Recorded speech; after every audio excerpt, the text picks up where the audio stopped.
Tapi pertanyaannya, emangnya bisa kita minta obat dari orang yang bikin kita sakit? Podcast Logika Rasa, cerita yang bercerita.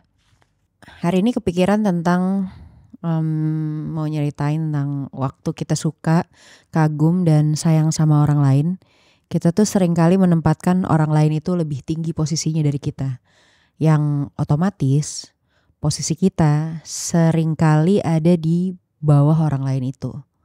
Jadi gak jarang waktu orang lain itu nyakitin kita, rasanya sakit banget. Dan kita gak mau dia sakitin kita terus menerus. Walaupun gak jarang juga kita sering berprasangka kalau mereka kayak bakal baik lagi deh. Mereka nyakitin kita tuh cuma sementara. Dan sakitnya kita karena mereka, luka yang mereka toreh di hati kita, itu lambat laun bisa sembuh kalau mereka baik lagi sama kita. Tapi pertanyaannya, emangnya bisa kita minta obat dari orang yang bikin kita sakit? Ini sama dengan pendapat di mana ada yang bilang kalau di kondisi minuman yang dihinggapi sama lalat, sebaiknya kita celupkan sekalian lalatnya karena terdapat racun pada salah satu sayap lalat. Namun penawarnya ada pada sayap lainnya. Ada tuh yang punya pendapat kayak gitu. Ini kita ngomongin lalat dulu ya. Jadi kayak lalat yang umum ditemui di Indonesia itu kan salah satunya adalah lalat yang berjenis Musca domestica. Jadi lalat selama ini tuh emang dinilai sebagai hewan yang mencemari makanan dan berpotensi untuk menimbulkan berbagai macam penyakit. Karena kebiasaannya yang hinggap pada berbagai tempat kotor yang akhirnya bikin dia menempel pada makanan. Makanan yang terkontaminasi oleh kotoran pada kaki-kaki lalat itu bisa aja menimbulkan berbagai gejala kayak diare, muntah, sakit perut, ya, dan lain sebagainya.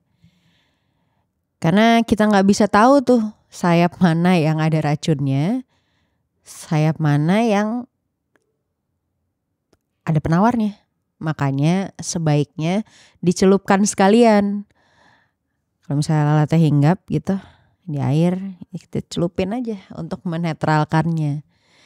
Tapi yang perlu dipahami dari hal ini adalah kalau misalnya kondisi minuman kita terhinggapi lalat. Jadi bukan emang sengaja masukin lalat ke dalam minuman gitu. Bukan itu sih.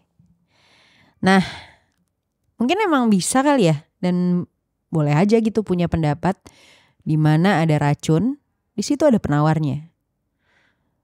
Atau nggak usah racun deh, kita ngomongin sesimpel duren. Kalau kita makan duren dan tangan kita bau duren, kita tuh bisa cuci tangan pakai getah duren yang ada di dalam durennya. Kalau duren udah habis, terus kayak di dalamnya tuh kita bisa cuci tangan dan gosok pakai itu, terus hilang tuh bau durennya. Jadi itu penyebabnya, dan menghilangkan penyebabnya ada di dalam satu hal yang sama, di dalam durennya juga. Berarti ada yang bisa kayak gitu. Tapi ada juga yang enggak. Kalau di kasus lalat tadi ada pendapat yang bilang kayak gitu, tapi kayaknya dari sisi medis belum ada yang bisa membuktikan bahwa hal itu benar. Makanya mesti kita pikirin lagi. Begitu juga dengan orang yang nyakitin kita. Berharap orang itu bisa nyembuhin kita, ya bisa jadi. Tapi bisa juga dia cuma ngasih racun aja. Di dalamnya gak akan pernah kita temuin penawarnya. Cara taunya gimana tapi? Kan kita gak tahu. Di dalam dia adalah racun dan sekaligus penawarnya. ya harus kita alami sendiri kali ya. Baru akhirnya kita punya jawabannya.